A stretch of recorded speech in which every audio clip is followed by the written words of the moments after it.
Janine, this is just ludicrous. This is absolutely ludicrous. You've got, seemingly otherwise intelligent and personable people like Nicholas Rees. Nicholas has a law degree. He's held down stable jobs in the Labor Party. He's a university academic.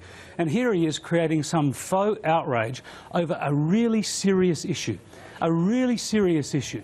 An existential threat to some societies in the Middle East, and a threat of evil that's being perpetrated across the globe.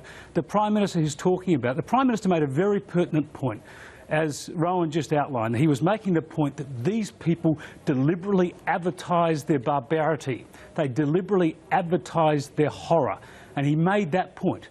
And the media, journalists around the country, a lot of people in the media... The Australian head of the Australian jury has also come out against it. A lot of people in the media today then told lies about what the Prime Minister said. They said the Prime Minister, and they reported it, you can read it all over the place, they said the Prime Minister was saying that ISIS was, or Islamic State, was more evil than the Nazis. That's obviously not what he said. He never used those words. He never said it was worse. He made this very important point that when we've seen previous atrocities in Kampuchea, in the Second World War with the Nazis, in other places around the world, they've been characterised by people trying to hide them. And in fact, we've spent years sometimes working out what's going on.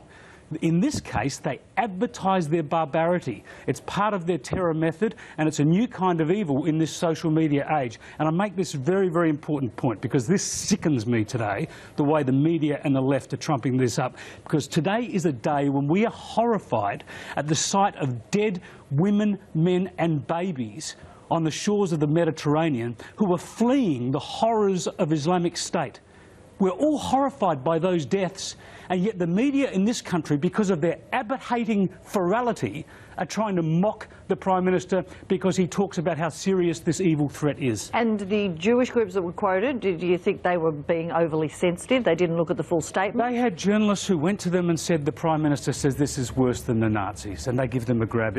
It's complete faux outrage, and it's a disgrace, and Islamic State is evil. And I don't think a lot of people in the Western liberal left like to confront the evil that we're faced with here, because they don't like to see these security issues played out. They don't like to see Western intervention in the Middle East, and they want to make excuses for not having American and Australian and French troops in the Middle East. Well, we've seen what happens if you don't confront this evil, and we're seeing it in Eastern Europe tonight, and it's tragic.